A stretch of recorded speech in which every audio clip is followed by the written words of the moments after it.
The Carpenter and the Cradle. A History Weaver Adventure, Book 1. By Connie Worden. Read by the author. Chapter 5. Coe inhaled sharply. Even in midsummer, the river was always cold, especially in the cool night air. He let out the quick intake of breath slowly in relief. At least he'd hit a shallow part of the river, deep enough to soften the landing, but not deep enough to drown in. He edged back onto the bank out of the water and took stock. He was scraped from his slide over thorns and sharp rocks and battered by the flat rocks of the river bank as momentum had carried him along into the river. But he was alive. He could still hear the men's voices from the top of the cliff's edge. There was more angry shouting, but there were no sounds of anyone attempting the slide down to the river the way Coe had done it. It appeared he was safe here, for now.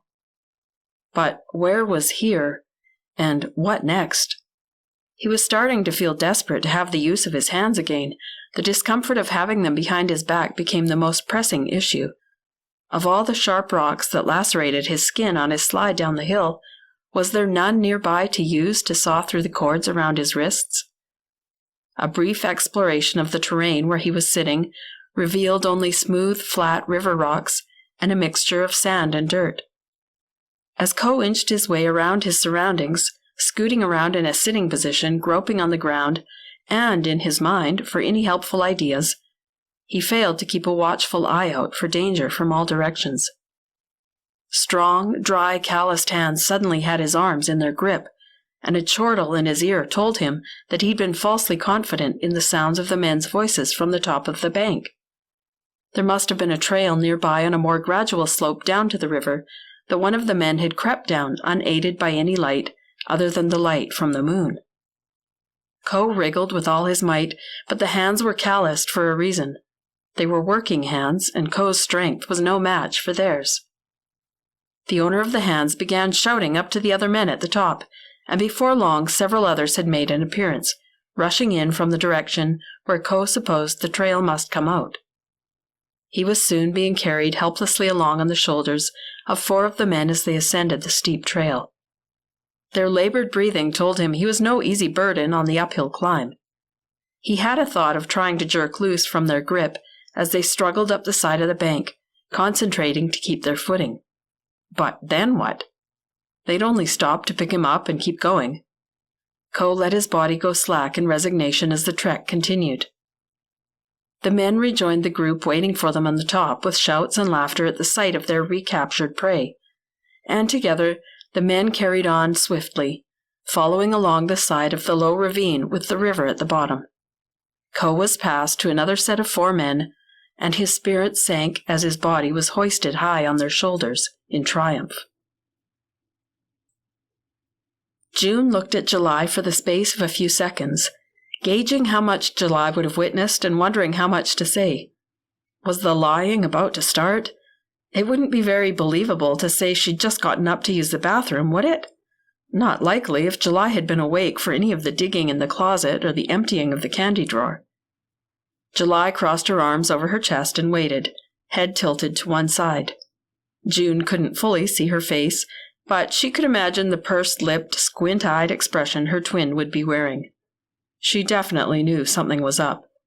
Even if June had been tempted to lie, which she wasn't, not if she didn't have to, it went against the basic honesty of her character. July wouldn't be buying it.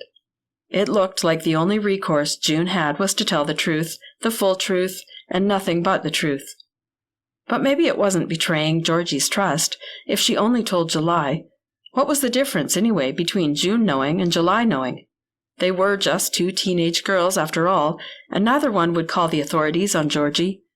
If Georgie's secret was safe with June, it would be equally safe with July, June was sure. She slowly sank onto the bed beside her twin. "I was getting things for Georgie. She's running away." "What? Why? How did this all happen? Don't tell me Georgie can talk. She talked to you?" "She can. She did. She stood below my window and called my name, and I heard her and woke up. She got me to come out and talk to her. She told me she has to leave. She wouldn't tell me where she's going. She's afraid that if she goes to a foster home, they'll make her tell where she's from and send her back, and she thinks that will kill her, like, literally. She's scared, Jules. Really scared. She's terrified. That was obvious. And I think she's a pretty tough cookie. I don't think she's making it up or letting her imagination run away with her. I think she's in actual danger." July sat up straighter and leaned forward toward her sister. "Really?"